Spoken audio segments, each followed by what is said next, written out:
much, huh?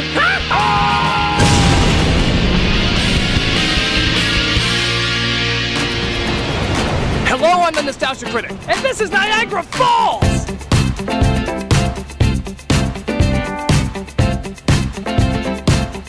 I'm at one of the largest waterfalls in the world, and to celebrate, I'm gonna let you, yes you, the people, decide what I'm gonna review next here at Niagara Falls. So how about it, everyone? You have me here at Niagara Falls. What would you like me to review? Look for animated Titanic movie! Look for animated Titanic movie! Really?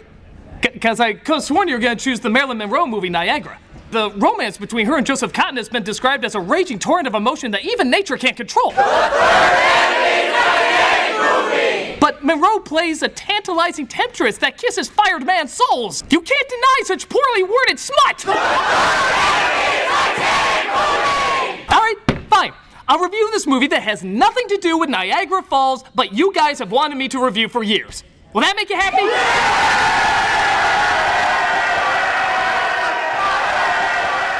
But what about the script? It doesn't matter, the people made up their minds. Well, I wanted to play Marilyn. Oh, come on, it's a Nostalgia Critic review. You know Malcolm would get the part. But what about the guest stars? We're just gonna have to can them too. Show's canceled! Well, I know a gaggle of hookers soon to have my name on them.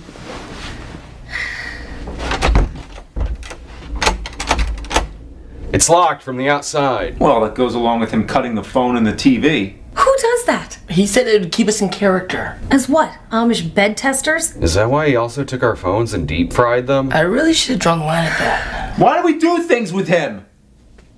For those who don't know, years ago I reviewed an animated Titanic musical known as Titanic: The Legend Goes On. Not only was it an obvious ripoff of the James Cameron film, but it had racist singing mice, a forced happy ending, and a rapping dog. Yeah, a rapping dog on the Titanic. It was one of the most tasteless abominations ever.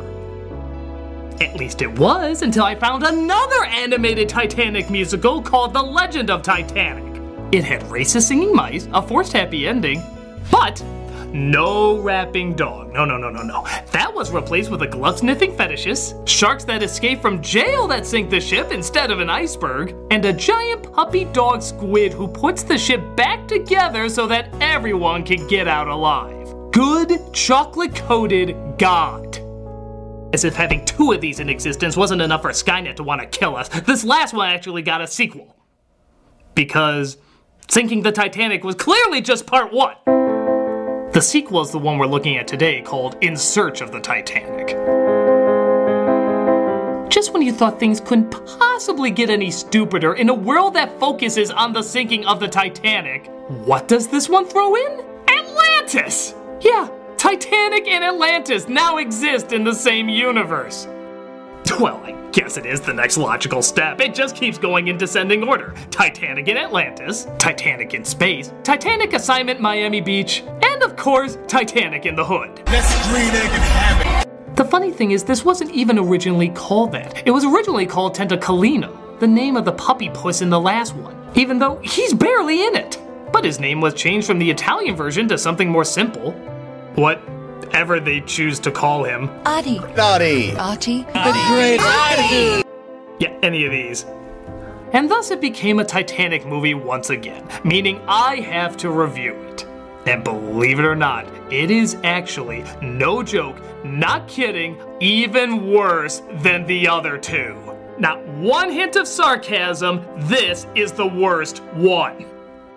Now, I do have this tradition of drinking a rather large bottle of Jaeger every time I view one of these, and seeing that this is somehow the absolute worst out of all of them, it's time to push the button.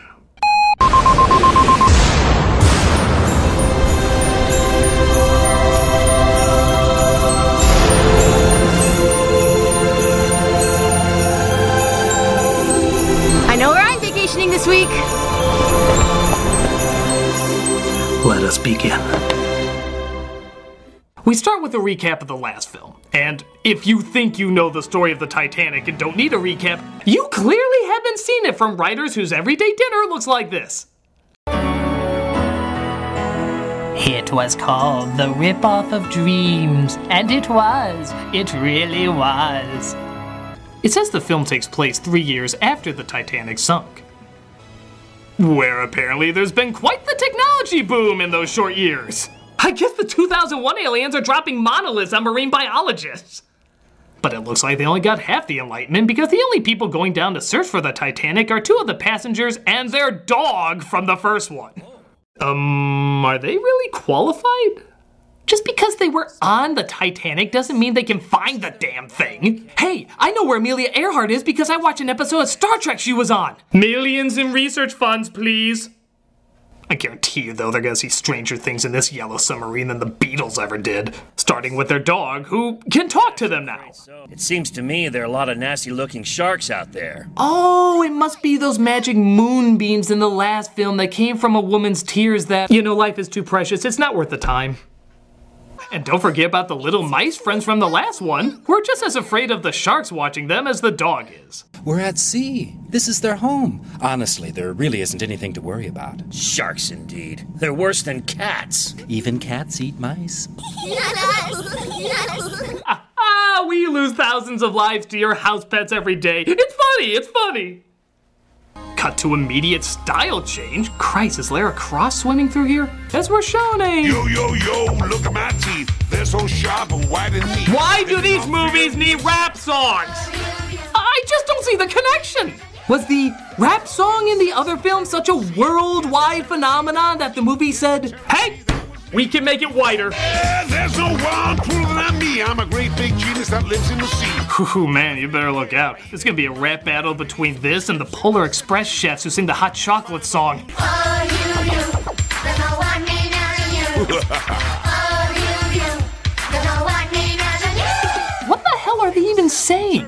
It's so gargled that I think we're just supposed to interpret our own lyrics. Oh, you, there's no one meaner than you.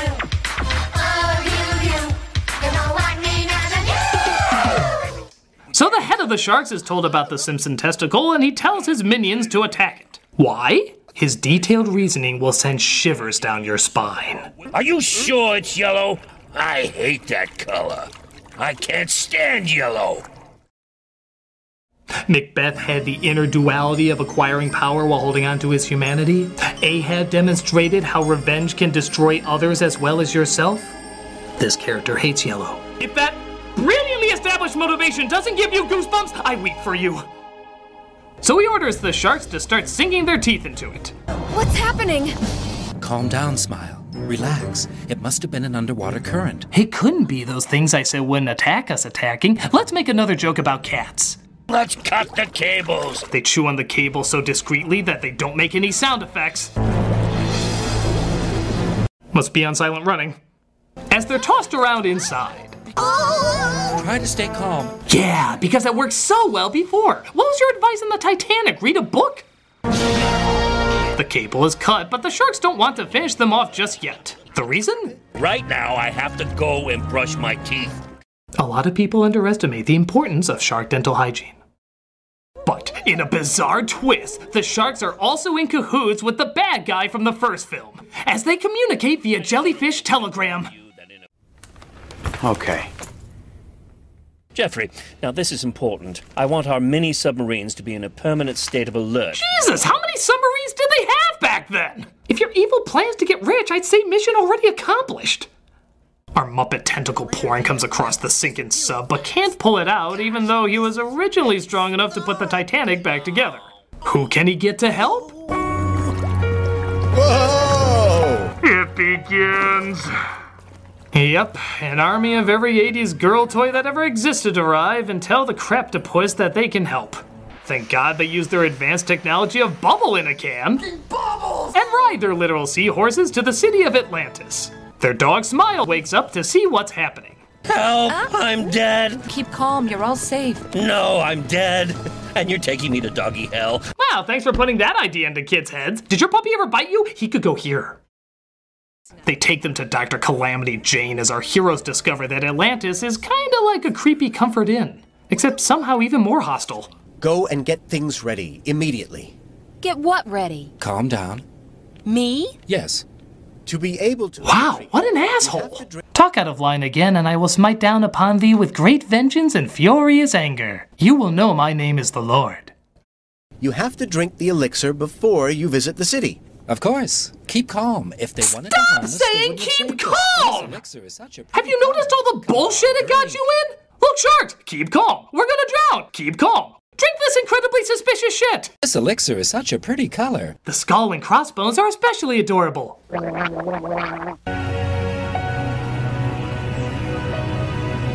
I'm honored to introduce to you my squadron of mermaids and mermen. Bye. Why'd we show up for this again? Does he think we can hear him through that? We must go. It's getting late. The mall closes past kidnap o'clock. How do you like it? It's like a dream. No, dreams make sense compared to this.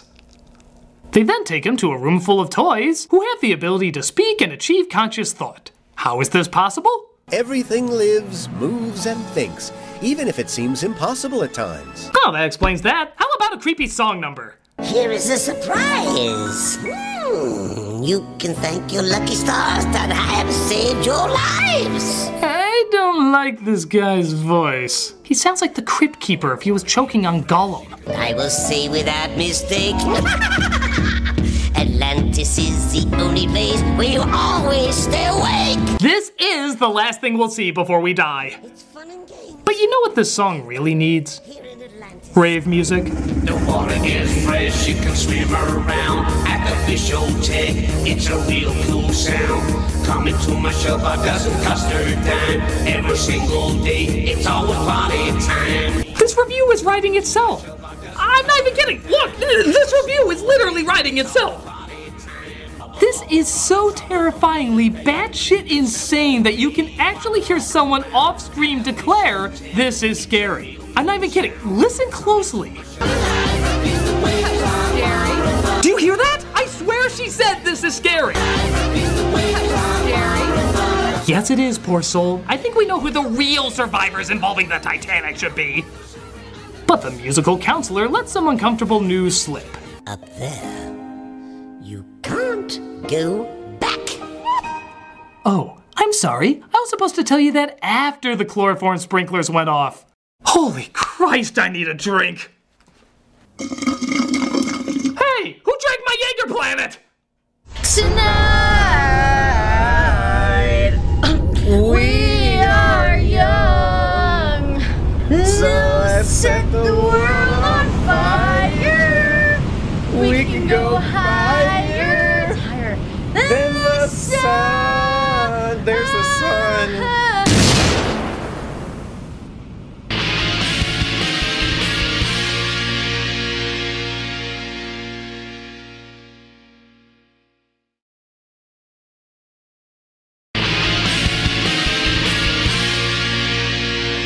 So they end up meeting the king of Atlantis, and wow! From now on, Atlantis will be your home, and you will not be able to leave it. Who's a ring wraith now? I hope you will accept my apologies for the lack of tact displayed by our counselor when he gave you the news. On the contrary, it's better that we were told about the situation right away.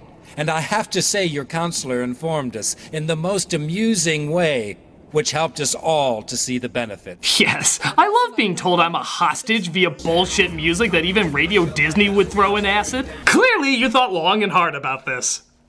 He's also told that the elixir not only has them breathe underwater, but also can have them live forever. Again, would have been a nice nugget of knowledge to know earlier. Your friends aren't still getting over the shock of the news, are they? No, they're still a bit surprised by it, but they understand that we had no choice in the matter. What are you smoking to be so okay with this? Now might be a really good time for you to get angry. Our mice friends come across other mice in Atlantis, because that's a common Atlantean infestation, and it turns out there are even more offensive stereotypes than them. Hey, you can never be too prudent. After you, everything is ready. It's open, but you can trust us, you know. Get out of here, go! And take the flask with you! We call him Mickey Mouse Rooney. While that's going on, Smile comes across a new companion.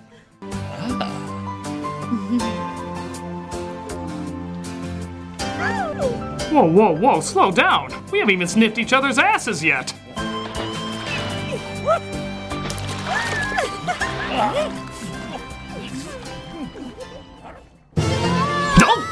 I guess that scene was over. This movie has the smooth transition of a slap to your balls. Who are these? The chief did say that all the rats should be present, you idiot. You're so stupid, I bet you'd appear in the same background in a jump cut. So the rats of this underwater world don't like the Atlanteans and want to take them over. Let's take a huge stash of the elixir of life with us. Thanks to the elixir, we'll be able to conquer the world, and we'll offer that annoying little pink octopus as a present to Razor Teeth. That fish is the one that causes all the problems. Razor Teeth? Yes, he's our ally. Wow, I never accumulated so many questions in such a short amount of time. How did the rats get there? If they didn't drink the elixir, how can they be there? How will the elixir make them rule the world? Why do they want to rule the world? What issues do they have with the Atlantean government? How does the Atlantean government work? Why do they think the octopus causes all the problems? How are they in contact with the sharks? Why are they in contact with the sharks? This bullshit makes so little sense you could call it Brexitlantis. This news eventually gets back to our heroes. This time we should all be there. Do I make myself perfectly clear, Smile? But I can't come. I'm really scared of water. I had a bad experience when I was only a puppy. Oh, and being on the Titanic probably played a small part in that. Oh yeah, by the way, aren't we supposed to be looking for that? For a film called In Search of Titanic, there's very little searching for the Titanic. Even for the original title, Tentacolino, he's barely in this either. You might as well call it Left Shoe on Lady's Foot. It'd make about as much sense and be far more engaging. So they tell the king about the evil plot and how they also plan to take apart his counselor. If they dismantle me with a screwdriver, I'll die. They'll have to have a screwdriver, and down here in Atlantis, there are no screwdrivers. They've all been banned. Well, wait a minute. No screwdrivers? All of this city was made with no screwdrivers? Boy, dealers in this city must be very interesting. So they agree to let them do the revolution.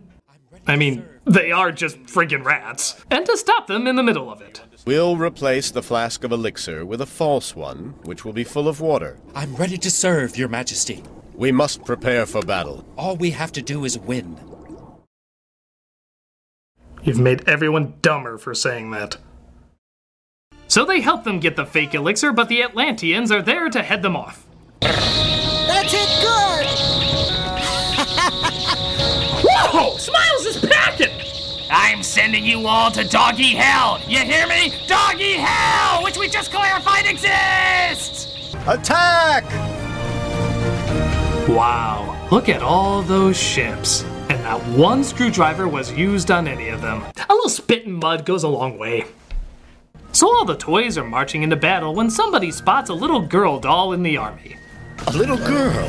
Little one, I appreciate your effort, but this is no place for someone like you. What is your name, my child? For the love of broken bagpipes! What? I'm not a little girl. I'm the commander of the mountain artillery troops. It's a curse, not a disguise. I'm dolled up like this because I fell into the hands of a little girl who thought she'd put a wig on me when she saw me with this skirt on. Your Majesty! Don't come near me. Let me fight. I have to banish this curse that's haunting me and regain my identity. Okay, some notes? How is a little girl dressing you up a curse? It's just a little girl dressing you up. There's no supernatural elements. Second, why don't you just take the wig off? Along with the makeup? In fact, you're underwater. How the hell does it stay on anyway? Yeah, like that. You just did it! You took it off like it was nothing! Does that mean the curse is gone now? Whatever weird curse you think your Parker brother Ouija board gave you?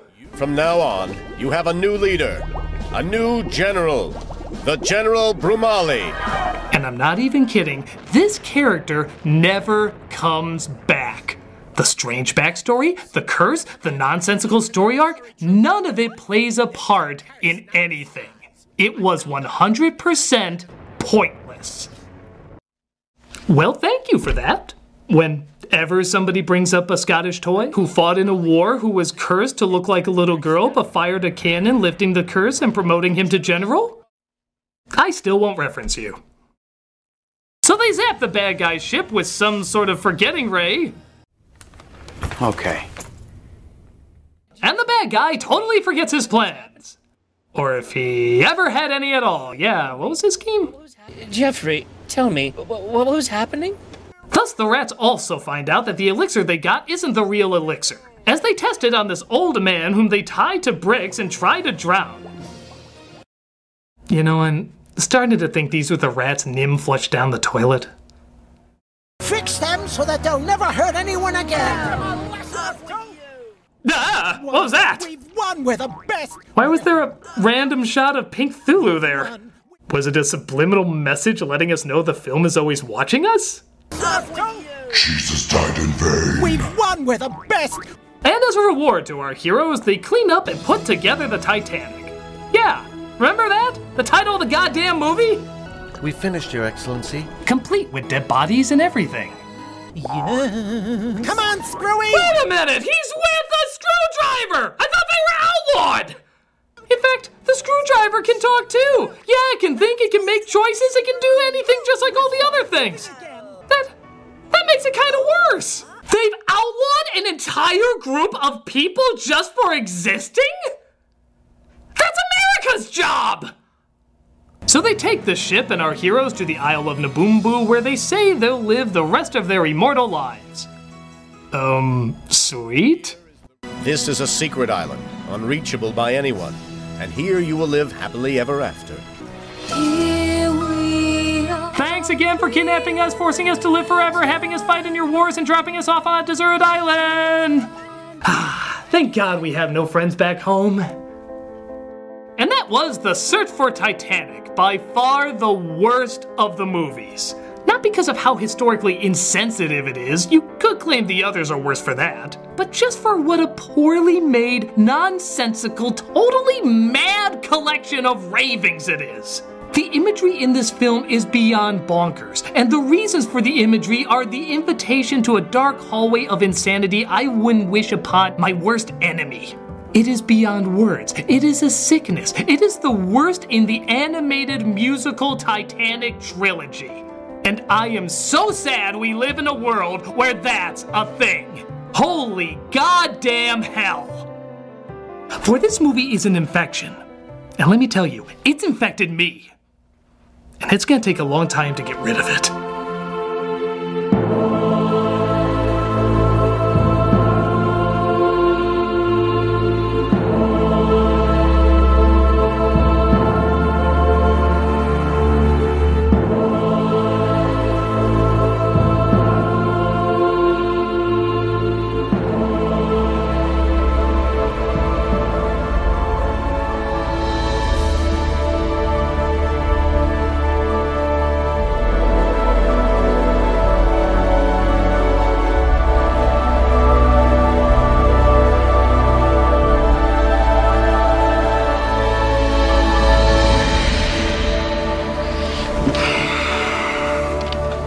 Hello, I'm the Nostalgia Critic, and I will survive. You know, it's funny. In the end, all I had to do was think of people less fortunate than me. That somehow just cleared everything up. Just thinking of people less fortunate than me.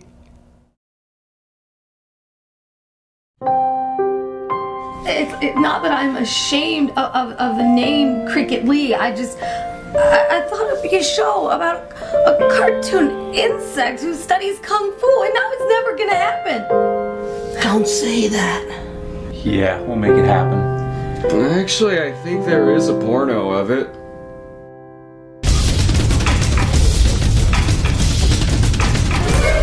Did you guys have a good rest? That's fantastic. What are you still doing here? Get out there and see the sights. If you could sign these forms just saying that you won't sue me for any felonies I may or may not have committed, that'd be phenomenal. So, yeah, go out there, see Niagara. It's Niagara, guys. It's so great. Get out there, you bunch of knuckleheads.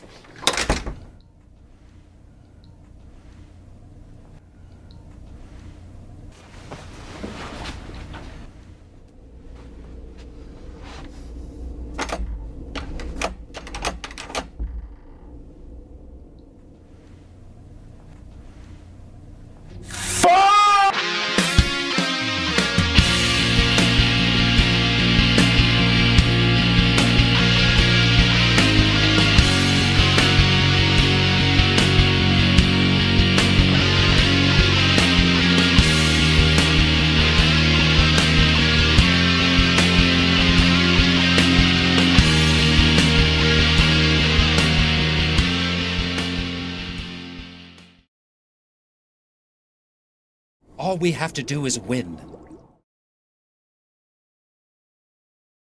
Coming next week, does PG mean anything anymore? Come on guys, you need parental guidance for this? But you can see it now under Vessel's ad-free early access. Just $3 a month to see tons of people's videos early, as well as a bunch of other extra features. Check it out and get the early scoop. Hey, Doug Walker here doing the charity shout out. This week we are doing the American Foundation for Children with AIDS. This is a non-profit organization providing critical support to infected and affected HIV-positive children and their caregivers. Since 2005, in collaboration with their in-country partners, they've served tens of thousands of families in marginalized communities in Africa. Their areas of impact include medical support, livelihoods, nutrition, educational support, and emergency relief. Currently, the AFCA is transforming lives in Kenya, Uganda, Zimbabwe, and the Democratic Republic of Congo. If you look at their website and their YouTube channel, you can see all the young lives you can make better by simply donating, even the smallest amount. As their motto goes, hope is a spark that changes lives, and the AFCA provides hope to thousands of children in Africa. Check them out and see how you can keep the spark still glowing.